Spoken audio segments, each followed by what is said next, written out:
कृषीवाणी कार्यक्रमात ऐकूया जनावरातील फऱ्या आजाराचं नियंत्रण याविषयीची माहिती. वाचन गायत्री भरणकर यांचं. नमस्कार मंडळी, फऱ्या हा एक जीवाणूजन्य आजार आहे. हा आजार काही भागामध्ये वर्षभर दिसून येत असला तरी मुख्यतः पावसाळ्यामध्ये याचा प्रादुर्भाव जास्त प्रमाणात आढळतो.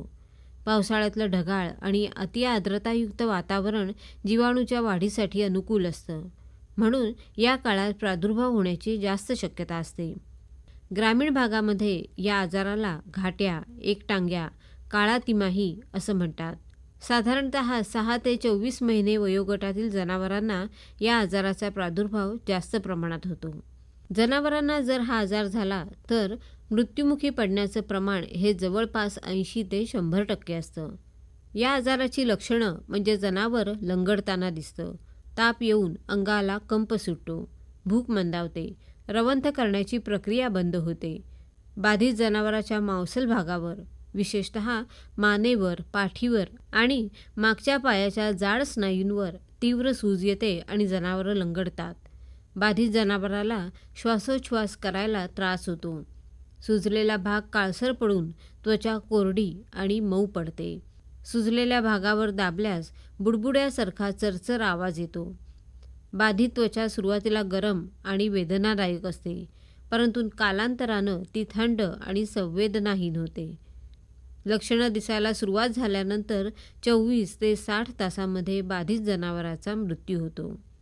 फऱ्या आजाराचं निदान हे या लक्षणांवरून करता येतं, परंतु अतितीव्र प्रकारात लक्षणं दिसत नसल्यानं निदान करणं कठीण जातं. बाधित जनावराच्या सुजलेल्या स्नायूवर दाब दिल्यास आलेल्या चरचर आवाजावरून तसंच काळपट लालसर पडलेल्या त्वचेवरून प्राथमिक निदान करता येणं शक्य होतं. आजाराचं पक्कं निदान करण्यासाठी सूज आलेल्या स्नायूला चिरा देऊन त्या ठिकाणी निघणारा जो स्त्राव असतो तो प्रयोगशाळेत पाठवावा. काचपट्टी सूक्ष्मदर्शकाखाली बघून जीवाणूचं संवर्धन करून रोगनिदान करता येतं. योग्य उपचाराअभावी जनावर 1 ते 2 दिवसात मृत्युमुखी पडते, म्हणून आजार होण्यापेक्षा प्रतिबंधात्मक उपाय नेहमीच आवश्यक ठरतात. यासाठी जनावरांना वेळेवर लसीकरण करावं. आजारावर वेगवेगळ्या प्रकारच्या मृत लसी उपलब्ध आहेत. 3 ते 6 महिन्याच्या वासरांना प्राथमिक लसीकरण करावं. रोगप्रतिकारक शक्ती अधिक सशक्त होण्याकरता 4 महिन्यांनी दुबार लसीकरण करावं. 2 वर्षावरील जनावरांना पावसाळ्यापूर्वी पशुवैद्यकाच्या सल्ल्यानं दरवर्षी प्रत्येक जनावराला लसीकरण करावं.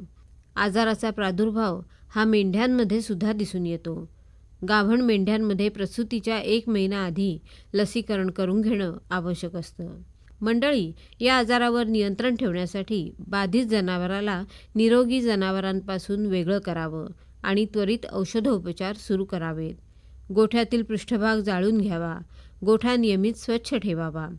जनावरांना दलदलयुक्त भागात चरायला सोडू नये. तसंच मृत्यू झालेल्या जनावरांना खोल खड्डा करून पुरावं किंवा जाळून टाकावं. तर मंडळी, अशा प्रकारे जनावरांमध्ये आढळणाऱ्या फऱ्या आजारावर आपण नियंत्रण ठेवू शकतो. बरं तर मंडळी, पुन्हा भेटूया पुढल्या कृषीवाणीमध्ये. नमस्कार. कृषीवाणी कार्यक्रमात आपण ऐकलीत जनावरातील फऱ्या आजाराचं नियंत्रण याविषयीची माहिती. वाचन केलं होतं गायत्री भरणकर यांनी आणि सादर करते होते विवेक वानखडे.